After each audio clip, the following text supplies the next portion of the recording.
नमस्कारम। RPSC cracker YouTube channel में मैं SP Sheoran आपका अभिनंदन करता हूं। शिक्षण विधियां इस वीडियो के माध्यम से हम देखेंगे। सुपर फास्ट रिवीजन की तकनीक के माध्यम से इस वीडियो को बनाया गया है।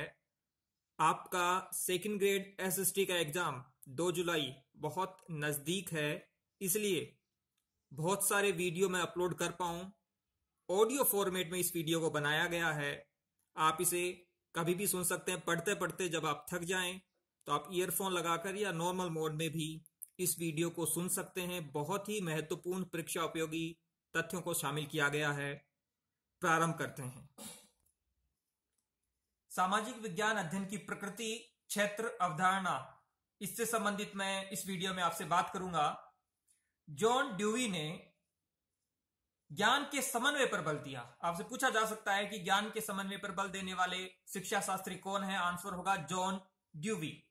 ब्रिटेन में 19वीं शताब्दी के मध्य में सामाजिक विज्ञान शब्द का प्रचलन प्रारंभ हुआ। बहुत महत्वपूर्ण पुस्तक है teaching of the social study in secondary level. इस पुस्तक के लेखक हैं सी बाइनिंग एवं एच बाइनिंग। अब बात करते हैं कि समाजशास्त्र बेसिकली किसका अध्ययन है? लोगों तथा उसके पर्यावरण का अध्ययन है। राष्ट्रीय, अंतर्राष्ट्रीय एवं स्थानीय स्तर पर लोगों के मिल बैठकर जीवन जीने तथा काम करने के अध्ययन को सामाजिक अध्ययन कहते हैं। सामाजिक अध्ययन के 3 प्रमुख उद्देश्य हैं। सामाजिक आवश्यकताओं के अनुरूप नागरिकों को शिक्षा देना, व्यक्तिगत आवश्यकताओं की पूर्ति करना, लोगों को शैक्षिक, सामाजिक एवं वैज्ञानिक ज्ञान अर्जित करने की व्यवस्था करना। सामाजिक अध्ययन की महत्वपूर्ण शिक्षण हेतु नवीन आधार प्रदान करने वाला शिक्षण है। सामाजिक अध्ययन शिक्षा के प्रति अपनाया जाने वाला आधुनिक दृष्टिकोण माना जाता है। सामाजिक अध्ययन द्वारा आधुनिक सभ्यता को स्पष्ट किया जा सकता है। महत्वपूर्ण बात यह है कि प्राप्य उद्देश्य और उद्देश्य, इनके बीच अंतर पूछा जा सकता है। प्राप्य उद्देश्य का क्षेत्र सीमित होता है, अवधि अल्पकाल की होती है। प्राप्य उद्देश्य शिक्षण से संबंधित होते हैं, इनमें वस्तुनिष्ठता होती है, मापक और मूल्यांकन संभव होता है। शैक्षिक उद्देश्यों के ही ये भाग होते हैं, मूल्यांकन इनका संभव होता है और इनकी प्रकृति मनोवैज्ञानिक होती है। अब हम बात करते हैं शिक्षण उद्देश्यों का किस प्रकार से वर्गीकरण किया गया है। डॉक्टर BS ब्लूम ने व्यवहार के 3 पक्षों ज्ञान, भाव एवं क्रिया के संदर्भ में अपने विचार रखे।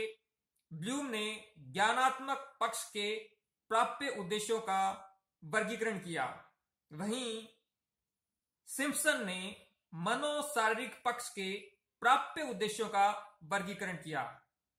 करथवाल ने भावनात्मक पक्ष के उद्देश्यों का वर्गीकरण किया है। अब हम बात करते हैं सामाजिक विज्ञान शिक्षण के प्रमुख सूत्र के बारे में, अर्थात सामाजिक विज्ञान पढ़ाते समय किन सूत्र का उपयोग हम कर सकते हैं। पढ़ाते समय सरलता से जटिलता की ओर बढ़ना चाहिए, ज्ञात से अज्ञात की ओर बढ़ना चाहिए, विशिष्ट से सामान्य की ओर शिक्षण होना चाहिए, पूर्ण से अंश की ओर शिक्षण होना चाहिए, अनिश्चित से निश्चित की ओर शिक्षण होना चाहिए, स्थूल से सूक्ष्म की ओर शिक्षण होना चाहिए और मनोवैज्ञानिक से तार्किकता की ओर शिक्षण होना चाहिए, प्रत्यक्ष से अप्रत्यक्ष की ओर और उदाहरणों के माध्यम से समझाते हुए सिद्धांत की ओर बढ़ना चाहिए। इस प्रकार से सामाजिक विज्ञान शिक्षण के ये प्रमुख सूत्र हैं। टी रायमंट ने शिक्षण सूत्र के बारे में कहा है, शिक्षण सूत्र उन तरीकों को बताते हैं जिनमें यह आशा की जाती है कि सिद्धांत प्रयोगों में सहायक सिद्ध होंगे। तो दोस्तों, इस प्रकार से यह शिक्षण वीडियो का पहला वीडियो था। ऑडियो के फॉर्मेट में है यह वीडियो।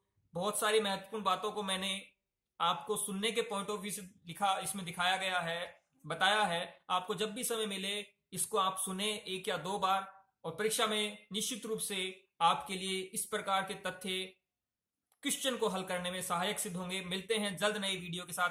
वंदे मातरम।